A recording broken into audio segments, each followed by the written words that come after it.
for schools. Teachers, schools, what's different? We've got a lot of work to do. I actually just got to sit in with our policy team as we're still crafting education policy. So I'm going to be careful not to say anything or not put words in his mouth or speak for him. But I think a lot of the conversation and the dialogue around teachers and education is like, teachers are great, you know, they're so brave, and we got to pay them more. And that's it. And I wholeheartedly agree that teachers deserve a raise. But we're not going to solve, teachers deserve a raise.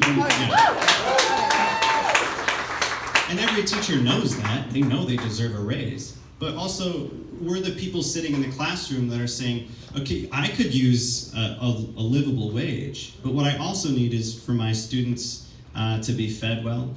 I need mental health services in the school. I need wraparound services. I need special education resources. I need arts funding. These are the things that we're actually going to tackle in education. So just by throwing money at teachers, you're not going to solve all of those issues. So you should know that our team is working very hard to approach this education in a very different way.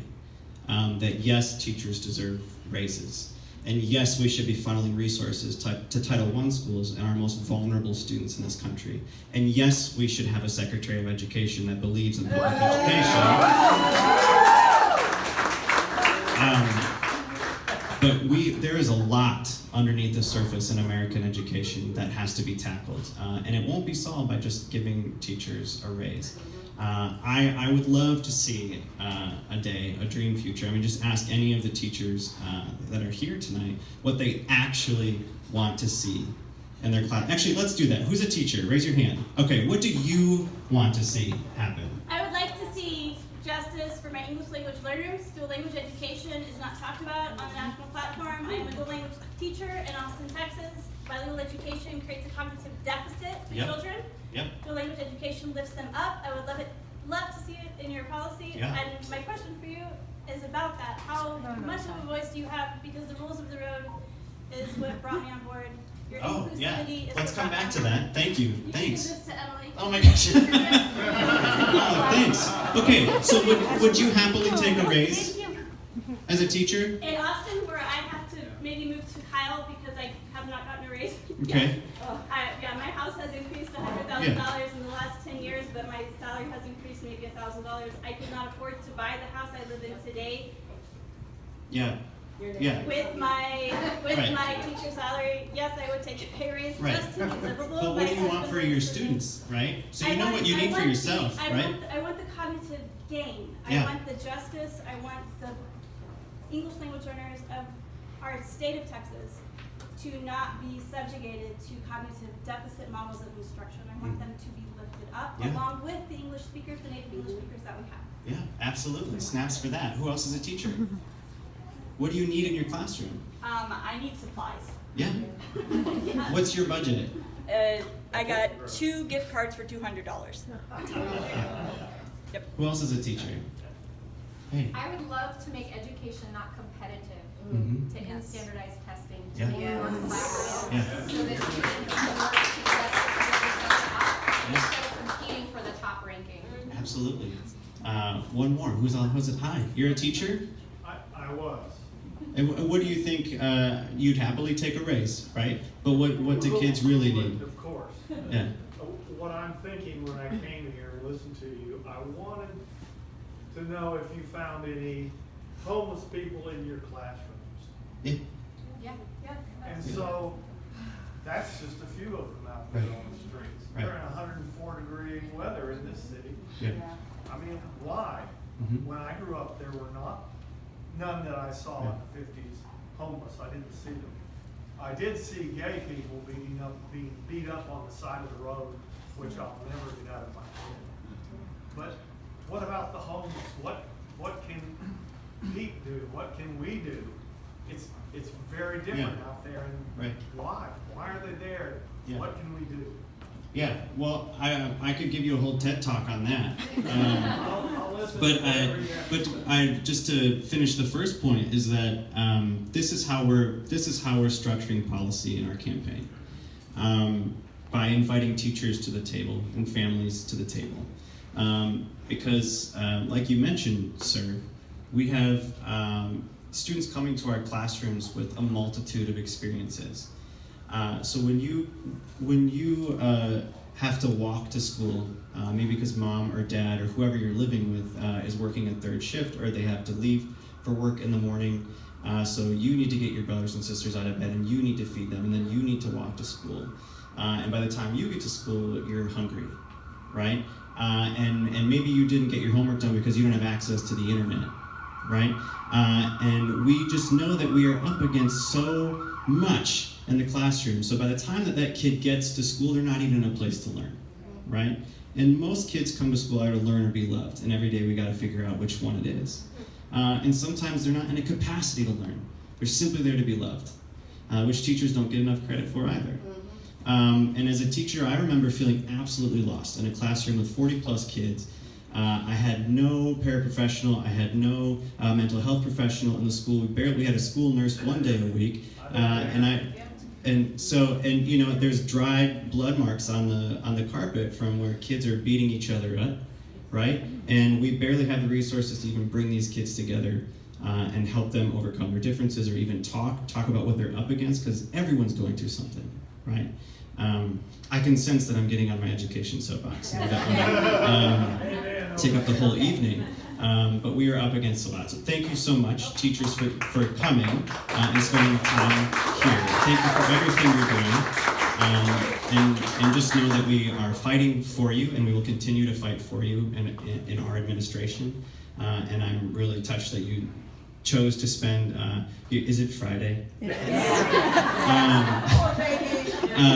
Friday evening, and you're spending it here, so that's really kind of you. Thank you very much. And if I see there's a bar, so everybody buy the teachers a drink. All right, let's take another one. Hi. Yeah. And then sorry, I feel like I've skipped you twice. Please go with her then. Oh, no. I'm stand out, you know, I'm behind you. So go ahead. Okay, yeah, you go first. All right, go ahead. So I'm trying to build up LGBT inclusivity at my school. Me and my husband actually designed a shirt. It's a school uniform now, so they can wear it. What would you, if you could go back to high school, because I'm a high school teacher, what would you like to see your teachers have done differently to make you feel more included? The reason I love Mrs. Bach so much in high school, my theater teacher, is because she was the only teacher that was talking about us, and made me feel like she cared about me. And I would have loved especially the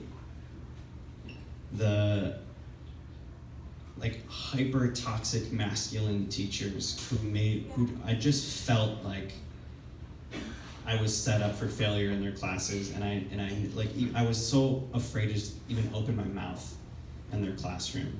I was just hyper aware of what I was wearing and how I talked, and was my wrist too limp, or was my lisp too profound, and what was I going to get made fun of or beat up in this classroom for who I was.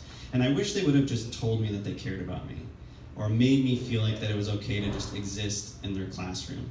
And I think that is also the soul craft of education. Like I was saying, kids come to school to be loved, or to learn. And that's sometimes the best work I have with kids, when I see that they're doubting themselves, and I get to remind them of why they're amazing and why they matter.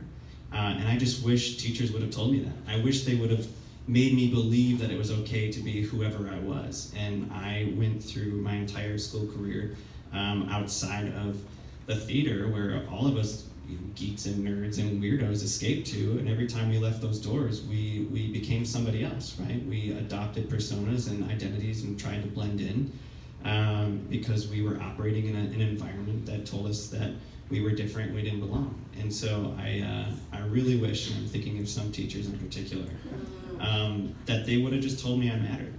And I still resent them, and that's why I became a teacher, because I'd never want a kid to go through what they put me through.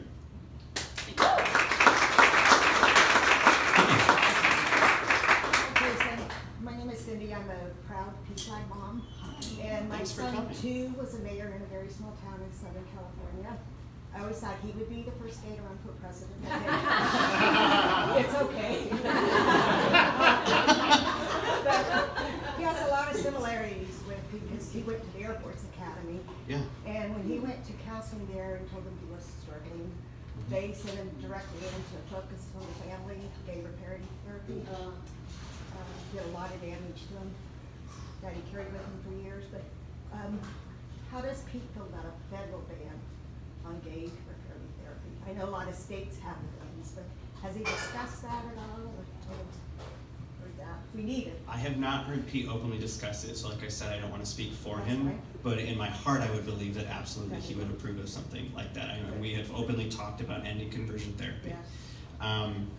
But I don't know if Pete has publicly or openly said that there should be a federal ban, but I want to believe that he would absolutely believe in support one.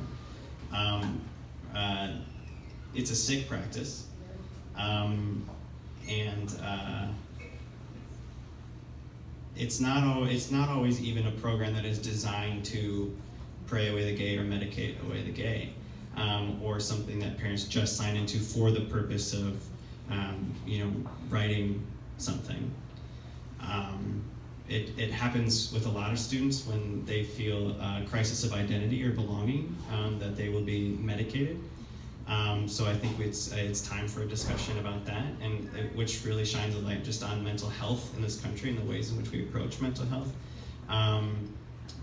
But I think Pete would absolutely be ready to have that conversation, and to be ready to do something about it at the federal level. Thank you. Yeah, absolutely. Thank you for being here. Hi. Okay, all right. Hey. Hi. I just wanted to tell you, this will make more sense as to why I just took my shoes off. I'm so proud of you and also your husband. And Thank you. so we want to welcome you first here to Austin. Thank you for coming. We appreciate that. For me, healthcare is kind of a big thing. I had my 5th and 6th surgeries, spinal surgeries earlier this year, and I am saddled with quite a bit of medical bills, even though I have Medicare and Medicaid and on disability. So I put some makeup on and, I look fabulous today. You look fabulous. Yes, you do.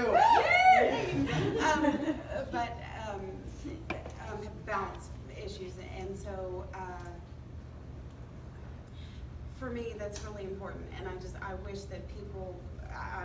that that something could be done about medical care. But is there something that you can offer as to like what his plans would be? Does he want to move forward with the Affordable Care Act? How does he want to kind of handle that? Because I'm 36. I never imagined that I would be in this position anyways.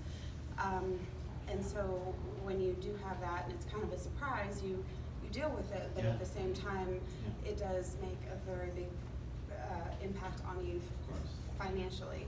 So I just wanted to get your feedback on that. Okay. Yeah. Thank you for making the time to come to see me today. It's not making the time, it is absolutely want to be here no matter Thank you. what. And thank you for outdressing all of us. I'll feel self-conscious. It shows. I just really have cute. Oh, we all believe you. Healthcare is really personal for everybody. When if I can try to relate in any way, I moved to Chicago. I had been working at Starbucks, and I just wanted to move to the bigger city, and worked at Starbucks to have health insurance pre-ACA.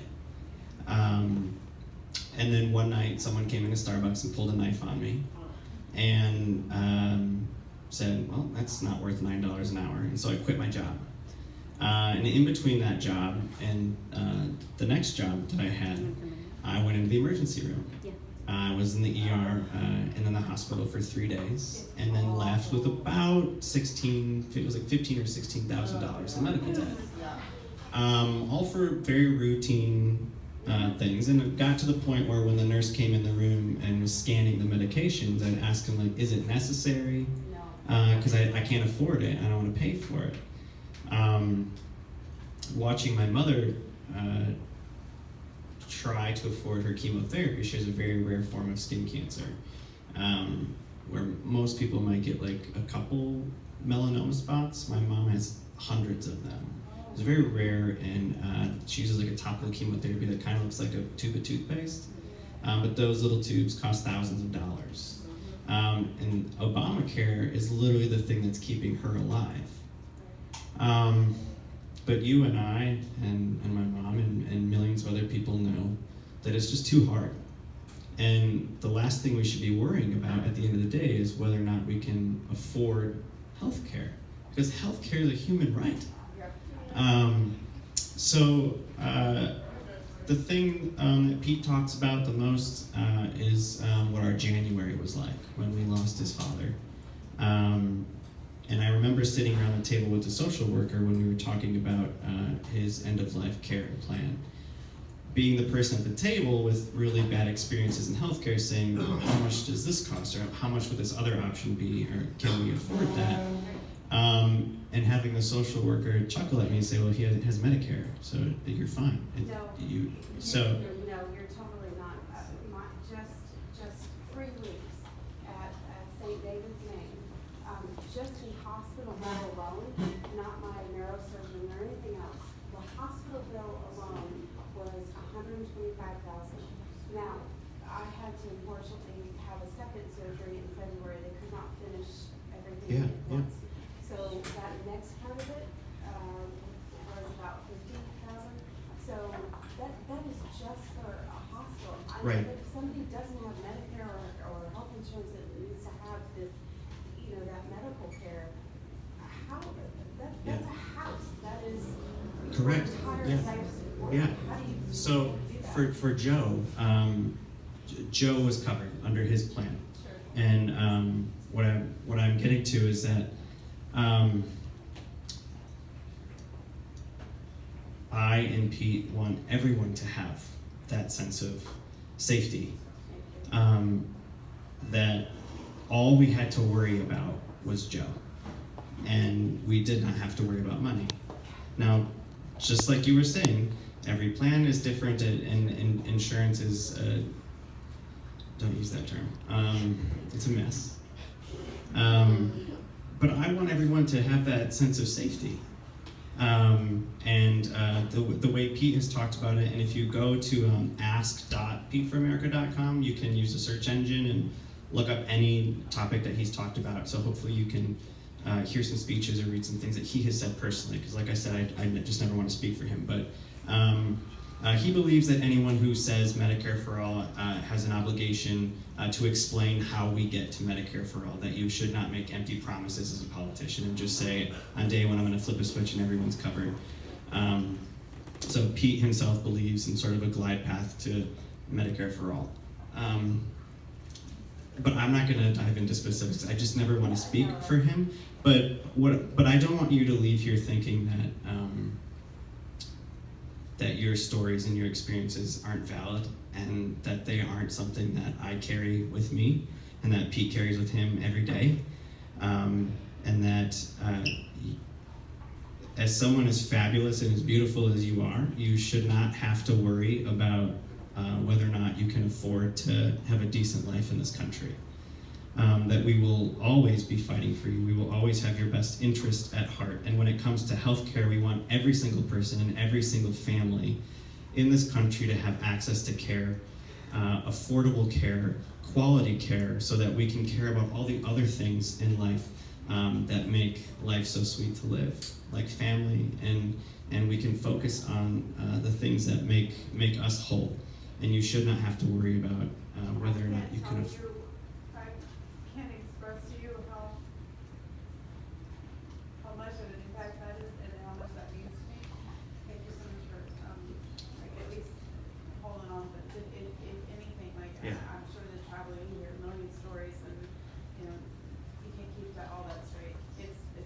But the stories, But I appreciate that. so I appreciate you being here. And the stories,